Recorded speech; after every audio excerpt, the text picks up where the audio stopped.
ഈ ടീഷർട്ടിന് ഏകദേശം 45,000 രൂപ പ്രൈസ് വന്നിട്ടുണ്ടെന്ന് പറഞ്ഞു കഴിഞ്ഞാൽ നിങ്ങൾ വിശ്വസിക്കുമോ? പിങ്ക് ഫ്ലോയിഡ് ബാൻഡിൻ്റെ യൂറോപ്യൻ ടൂറിൻ്റെ ഭാഗമായിട്ട് 1994 ലോഞ്ച് ചെയ്ത ടീഷർട്ടാണ്.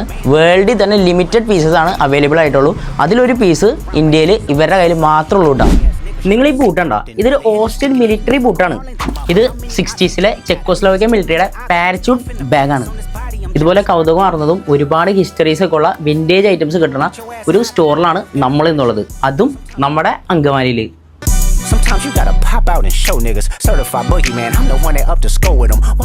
നമ്മളിവിടെ കാണുന്ന ഓരോ ഐറ്റംസിനും ഒരുപാട് കാലത്തെ കഥകൾ പറയാനുണ്ട്. ഏകദേശം 20 വർഷത്തിന് മേലെ പഴക്കമുള്ള ഐറ്റംസ് ആയതുകൊണ്ട് തന്നെ ഇത് കംപ്ലീറ്റ്ലി ഒരു വിൻറ്റേജ് സ്റ്റോറാണ്. വിൻറ്റേജ് ബാൻഡ് ടീഷർട്ടിന് ഇന്ന് മാർക്കറ്റിൽ നല്ല ഡിമാൻഡ് ഉണ്ട്. AC/DC, pink fluid, iron maiden പോലുള്ള പ്രമുഖ ബാൻഡിന്റെ ഒക്കെ ടീഷർട്ട് ഇവിടെ അവൈലബിൾ ആണ്. അപ്പോൾ ഇതുപോലെ വിൻറ്റേജ് കളക്ഷൻസ് ഇഷ്ടപ്പെടുന്ന നിങ്ങളുടെ ഫ്രണ്ട്സിന് ഈ വീഡിയോ ഷെയർ ചെയ്ത് കൊടുത്തു. അപ്പോൾ ലൊക്കേഷൻ മറക്കണ്ട, അങ്കമാലി LF ഹോസ്പിറ്റലിന്റെ ഓപ്പോസിറ്റ് തച്ചിൽ ടവറിലുള്ള കോമൺ ആർക്കൈവ്.